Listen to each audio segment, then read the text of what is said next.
दोस्तों, दिनाक्षी short hand में आपका स्वागत है। अगर आप चैनल पर नए हैं तो चैनल को सब्सक्राइब करें और बेल आइकन जरूर दबाएं। इस डिक्टेशन की एडवांस आउटलाइंस और वाक्यांश आप हमारे पेड बैच से प्राप्त कर सकते हैं।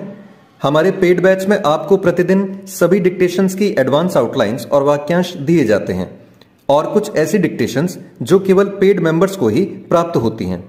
हमारे पेड बैच को ज्वाइन करने के लिए और बैच के बारे में संपूर्ण जानकारी प्राप्त करने के लिए आप डिस्क्रिप्शन बॉक्स में दिए गए मोबाइल नंबर पर व्हाट्सएप कर सकते हैं। इस डिक्टेशन की डेमो आउटलाइंस आप हमारे टेलीग्राम ग्रुप से प्राप्त कर सकते हैं। तो चलिए डिक्टेशन को स्टार्ट करते हैं। डिक्टेशन 5 सेकंड बाद स्टार्ट होगी। Ready, start.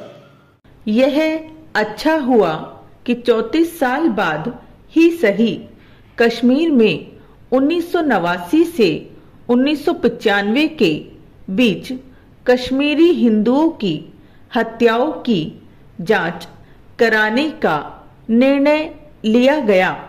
यह जांच जम्मू कश्मीर की एजेंसी SIA यानी राज्य जांच एजेंसी को सौंपी गई है।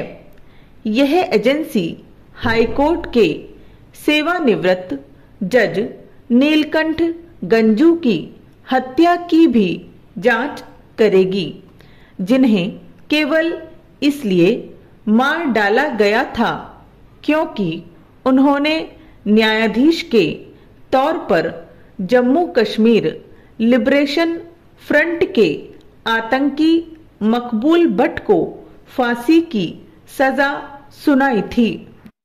1989 से 1995 के बीच बड़ी संख्या में कश्मीरी हिंदुओं की नृशंस तरीके से हत्या ही नहीं की गई थी, बल्कि उनकी महिलाओं से दुष्कर्म भी किए गए थे।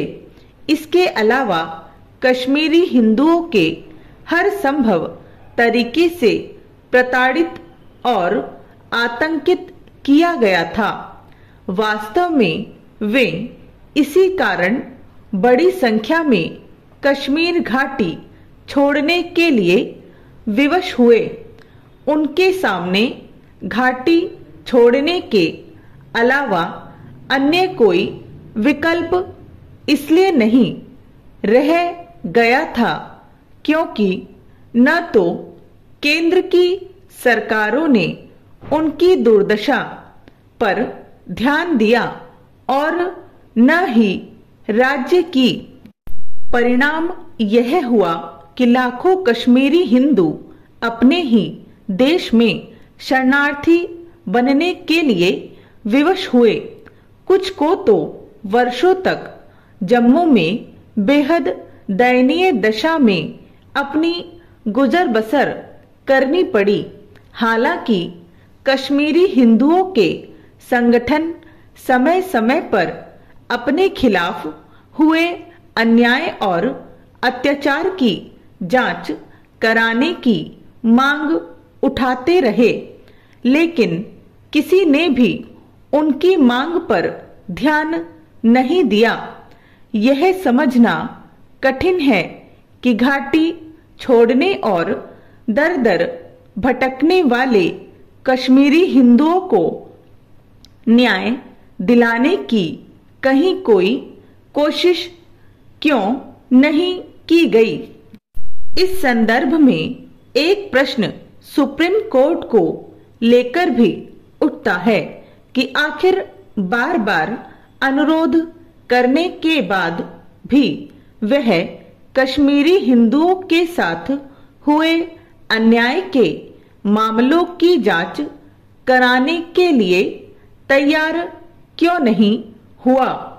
आखिर जब 40 साल पुराने सिख विरोधी दंगों की नए सिरे से जांच हो सकती है, तो फिर करीब 34 साल पहले कश्मीर में कश्मीरी हिंदुओं के खिलाफ जो कुछ हुआ उसकी जांच कराने की पहल क्यों नहीं की गई।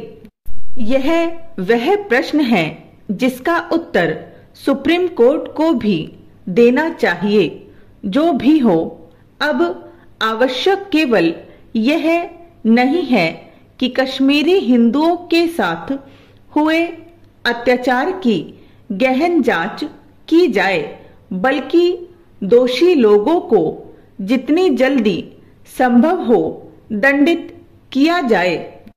इससे संतुष्ट नहीं हुआ जा सकता कि वायुसेना के 4 अफसरों की हत्या और मुफ्ती मोहम्मद सईद की बेटी के अपहरण के मामलों में आतंकी यासिन मलिक को सजा सुनाई गई है, क्योंकि कश्मीरी हिंदुओं के घावों पर मरहम तब लगेगा जब उन्हें घाटी छोड़ने के लिए बाध्य करने वालों को भी सजा दी जाएगी। कश्मीरी हिंदुओं की न्याय की आस को पूरा करने के साथ ही उन कारणों की पहचान कर उनका निवारण भी किया जाना चाहिए जिनके चलते विस्थापित कश्मीरी हिंदू चाहकर भी अपने घरों को लौट नहीं पा रहे हैं।